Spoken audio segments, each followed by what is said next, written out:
Pondok Pesantren Miftahur Rasyidin adalah sebuah lembaga pendidikan salaf berhaluan Ahlus Sunnah wal Jamaah yang terletak di jantung kota Tembakau, tepatnya di lingkungan Cekelan, Madureso, Temanggung.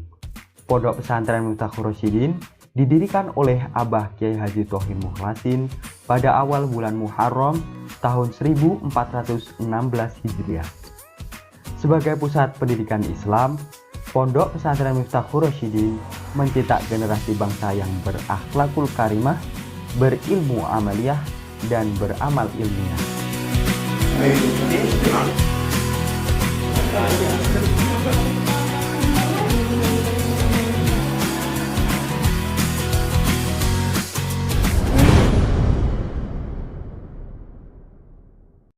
Pondok pesantren merupakan warisan ulama kuno yang harus dilestarikan, karena di tempat itulah dicetak ulama-ulama pemimpin umat yang terus melestarikan budaya Islam murni yang bersumber dari Al-Quran, hadis, ijma, dan qiyas. Oleh sebab itu, Kyai Haji Thohir Mukhlasin pada tahun 1991 Masehi dari tempat beliau tinggal, kemudian menetap di sebuah desa yang bernama Cekelan, Madureso, Temanggung. Disinilah beliau mendirikan pondok pesantren yang dinamai dengan Pondok Pesantren Miftahur Rasyidin. Di tempat ini beliau mulai berdakwah, berjihad demi menegakkan agama Islam, merintis mulai dari mengajar anak-anak, remaja, dewasa, hingga orang tua setempat, yang kemudian seiring dengan berjalannya waktu, banyak juga orang-orang luar daerah yang mulai menimba ilmu dari beliau. Kemudian beliau bertekad untuk mendirikan sebuah pondok pesantren yang berhaluan Ahlus Sunnah wal Jamaah. Dan bertepatan tahun 1991, beliau meresmikan pondok pesantren yang diberi nama Miftahur Rasyidin. Nama tersebut diambil dari dua tokoh ulama yang dahulu berdomisili di tempat tersebut, yang bernama Simbah Abdul Rasyad dan Simbah Abdul Fatah.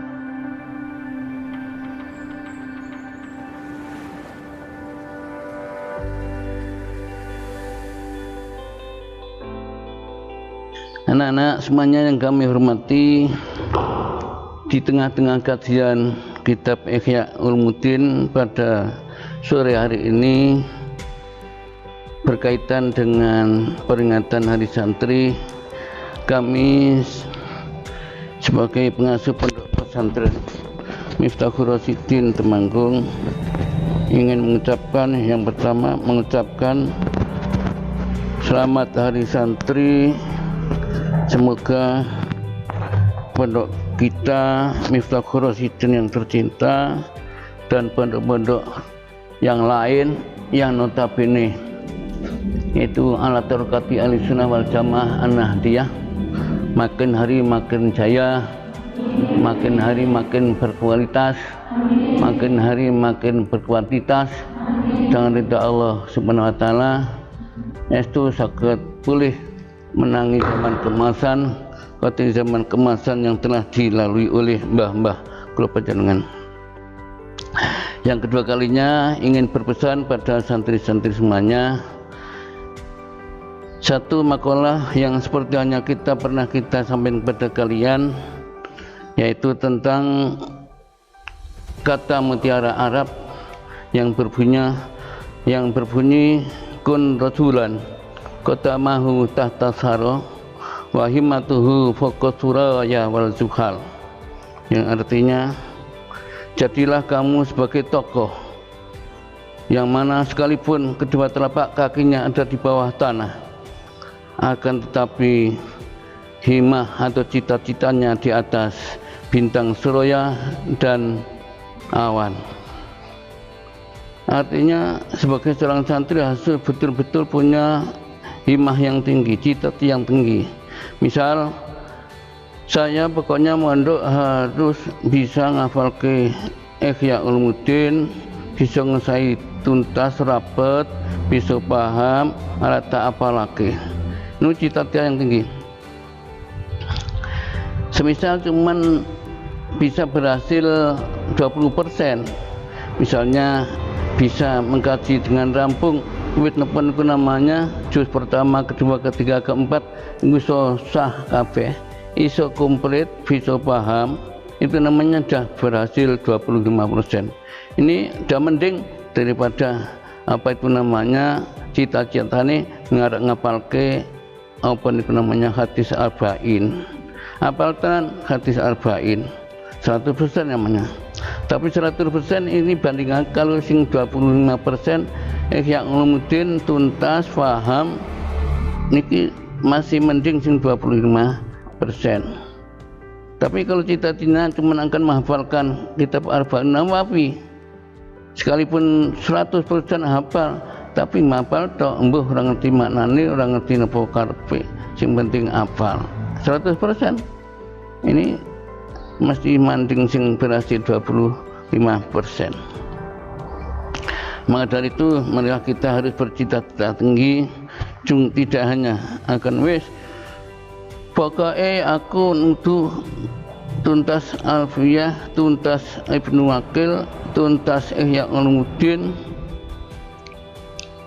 tekan lafaz manane paham ngapalake niku 24%. Lah sudah ngapalke mergo apal ya rabi, ora hafal ya rabi. Orang apal gitu namanya berhasil 20%, ini namanya sudah bagus. Maka dari itu sekali lagi kita teruskan pada kawan-kawan agar supaya mempunyai cita-cita tinggi dan disertai usaha yang kuat, menjada wajad. Barang siapa bersungguh-sungguh di dalam meraih cita-cita pasti akan mendapatkan. Allahumma amin. Maka assalamualaikum warahmatullahi wabarakatuh.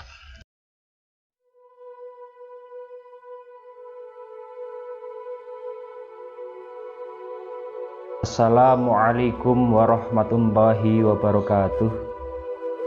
Bismillah walhamdulillah wala haula wala quwwata illa billah.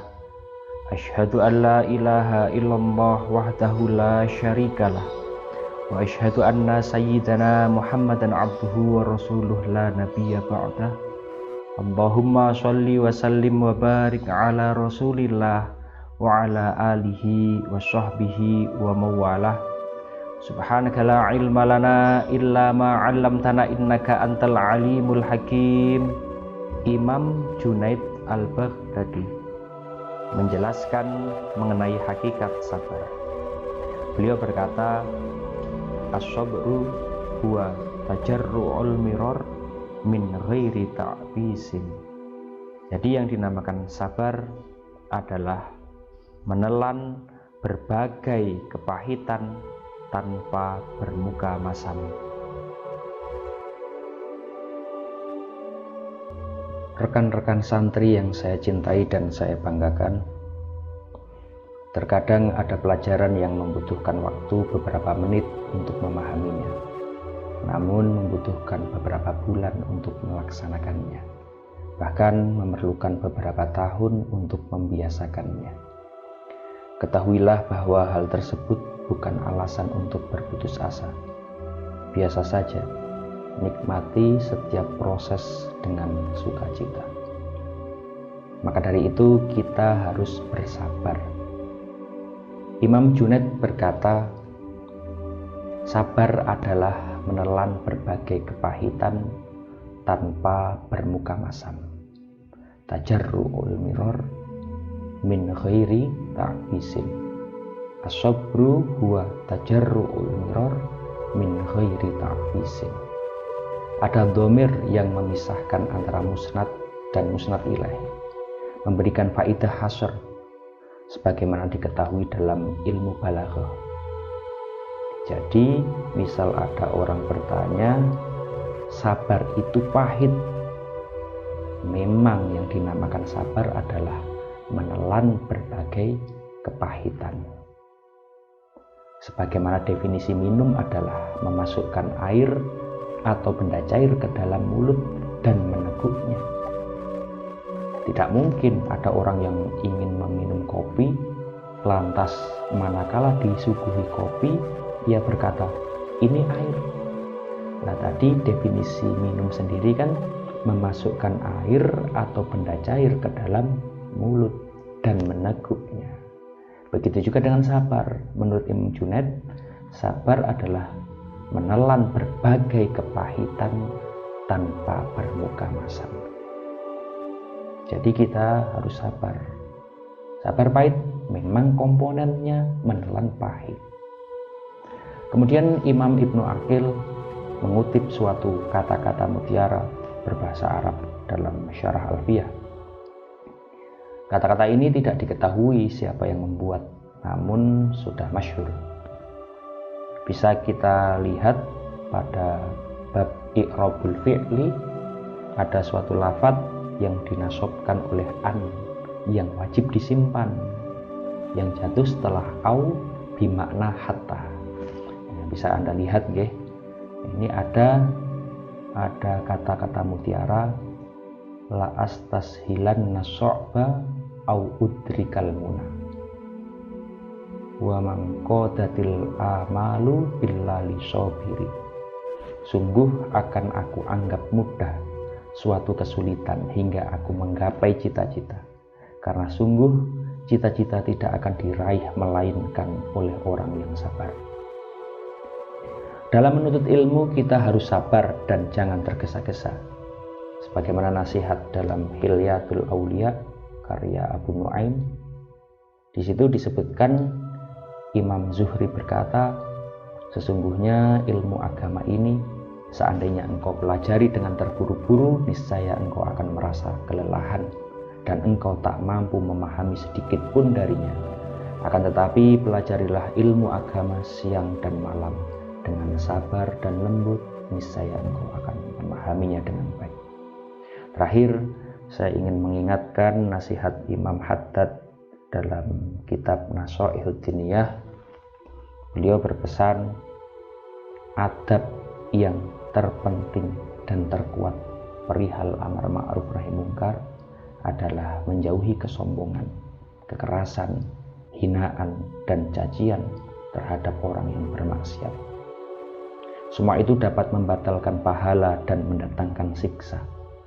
Terkadang sikap-sikap itu mengundang orang lain untuk menolak kebenaran serta tidak menerima dan menjawabnya. Hendaklah siapapun yang melakukan amar ma'ruf nahi munkar benar-benar waspada atas semua ini. Saya rasa cukup ini yang bisa saya sampaikan pada kesempatan kali ini, semoga bermanfaat. Akhir kata, wallahu yuwaffiquna ila ma huwa ridho, wabillahi taufiq wal hidayah, tsumma ridho la inayah. Assalamualaikum warahmatullahi wabarakatuh.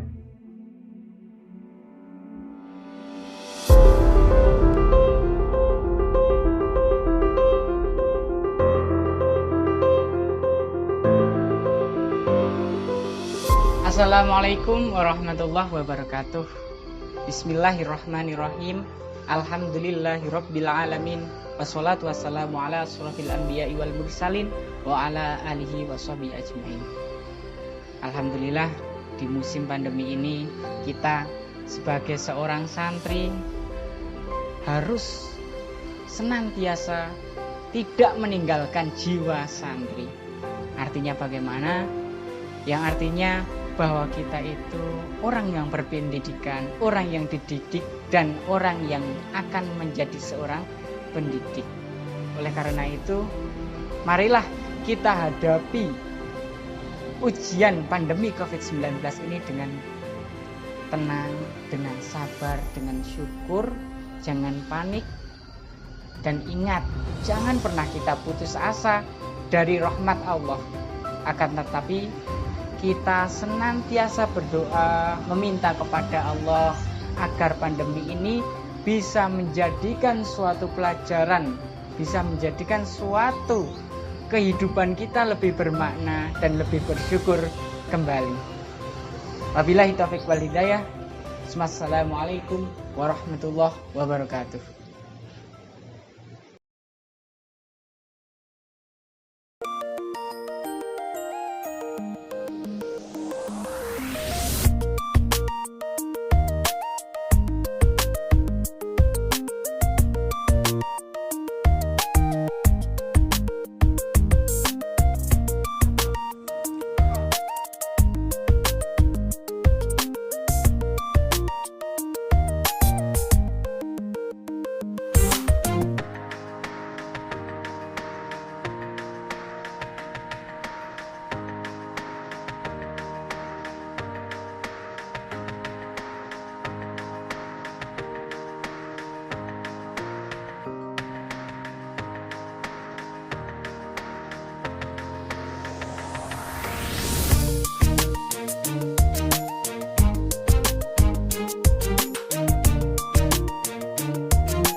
Halo semuanya, hampir dalam setiap event Pondok Pesantren Miftah Khurosudin meraih prestasi baik dalam bidang akademik maupun non-akademik.